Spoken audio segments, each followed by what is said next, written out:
Eh bien, bonjour à tous, c'est Flo, et aujourd'hui, on se retrouve pour un avis comics sur The Rockefellers, alors de Peter G. Tomasi, Francis Manapoul, John Kalitz. Voilà. Alors, c'est une série, je pensais, dites-le moi en commentaire, qui fait partie du coup de la de toutes ces séries de chez Jeff Jones, et avec bien sûr Giger, avec Redcoat, tutti quanti, The Unnamed, voilà. Je le trouvais, il est sorti quand même, The Unnamed, donc Redcoat Fellows. Mais, une petite aparté avant de commencer, je le cherchais du coup dans ma librairie, parce que j'ai plus de librairie vraiment. Ma librairie est plus là, donc j'en ai déjà parlé, du coup moi j'ai qu'un Cultura. Et ils l'ont rangé dans les BD, quoi. Je ne le trouvais pas du tout. Et avec la tranche, je galérais parce qu'en fait, je cherchais les versions The Name et puis après avec le Rocket Fellows. Et en fait, non, ils l'ont pas mis dedans, donc j'ai galéré à trouver. J'ai quand même trouvé mon bouquin, c'est bon. Euh, Urban a fait en sorte qu'il ne soit pas dans le délire Rocket Fellows, comme Rook Exodus, comme j'ai vu. Mais va y avoir une. Voilà. Va y avoir un clin d'œil à l'univers Unnamed. Et je vous le montrerai plus tard. Bon, alors vu que c'est un nouveau comic, je vais pas aller jusqu'au bout, hein, je vais peut-être m'arrêter aux trois premiers chapitres.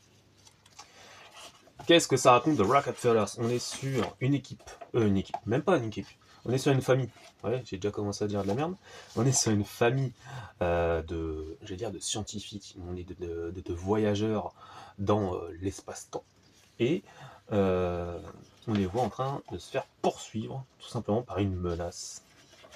Et quelle est cette menace? J'ai envie de vous dire, vous allez le savoir dans le dernier chapitre. Bon, je vais pas vous mentir, la menace, je l'ai cramée peut-être au bout de un ou deux chapitres, quoi.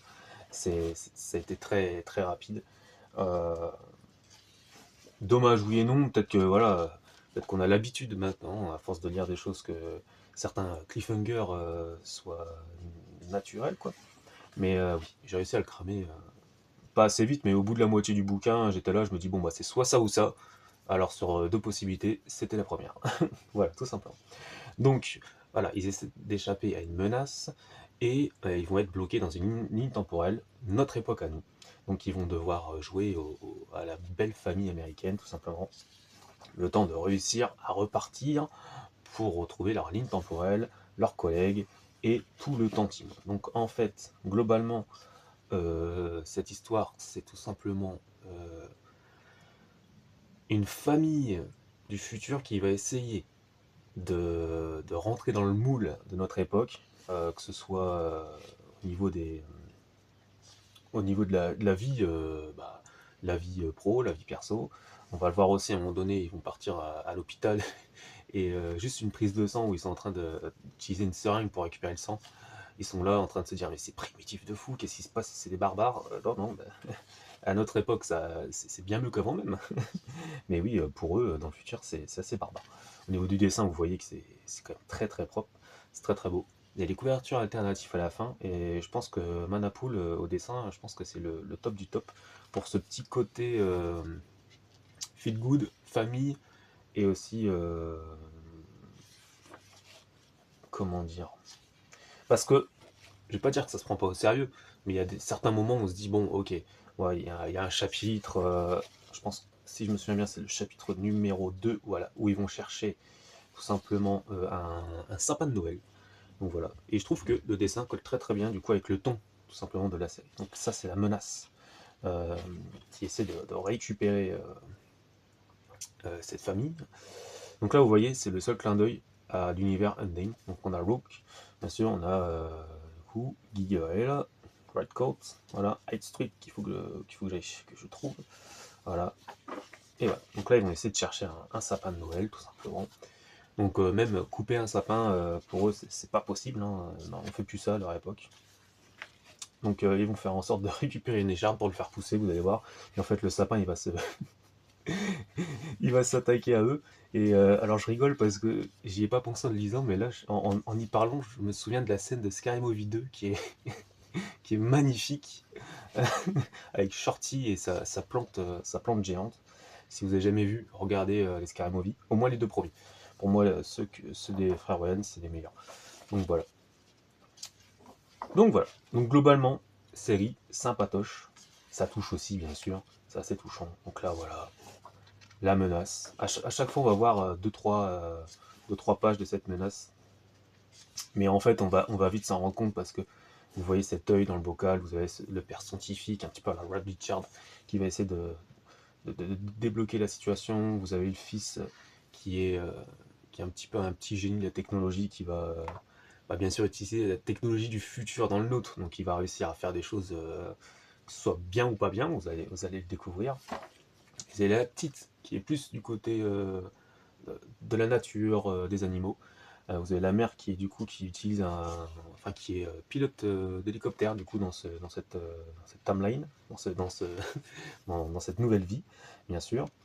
Et vous avez le grand-père qui est un petit peu l'ultra l'ultra sportif. Le mec il a plus de 80 ans et il a encore la vivacité d'un jeune de 25-30 ans. Donc voilà. Donc globalement, moi j'ai bien apprécié. Je vais pas dire que j'ai pas aimé, j'ai bien apprécié. Et vous avez le chien, bien sûr, un chien cyborg. Voilà. Si vous avez jamais vu, je sais pas si c'est la première fois qu'on voit un chien cyborg, mais il va avoir son importance dans un chapitre. Donc je vais peut-être pas avancer trop, parce que sinon je risque de spoiler quelques trucs.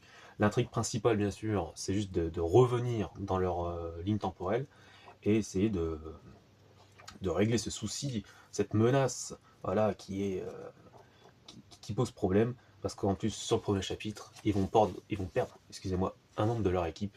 Donc voilà, je vous laisse, bien sûr. Peut-être qu'en feuilletant, vous avez pu comprendre, mais je vous laisse découvrir, bien sûr, cette série. Je vais essayer de vous montrer les quelques couvertures alternatives, parce que ça m'a fait un petit peu pareil que pour Absolute Batman, où, je l'ai déjà dit, hein, la couverture alternative de Jim Lee. En fait, j'ai vu la couverture alternative de Jim Lee, je me suis dit, mais ça aurait été Jim Lee au dessin, ça aurait pas fonctionné parce que pour moi le style de Dragota sur Absolute Batman, il colle parfaitement. Il colle parfaitement et le design et tout, c'est magnifique. Et là, je trouve que Manapool, c'est pareil.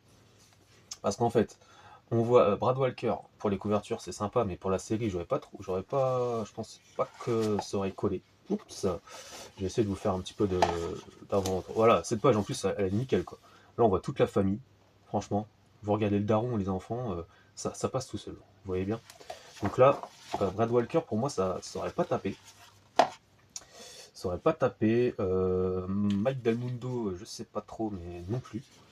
Mais par contre, on a celle de Ivan Reyes. Alors, Ivan Reyes, j'adore Ivan Reyes, mais c'est pareil, je pense que ça aurait pas collé quoi.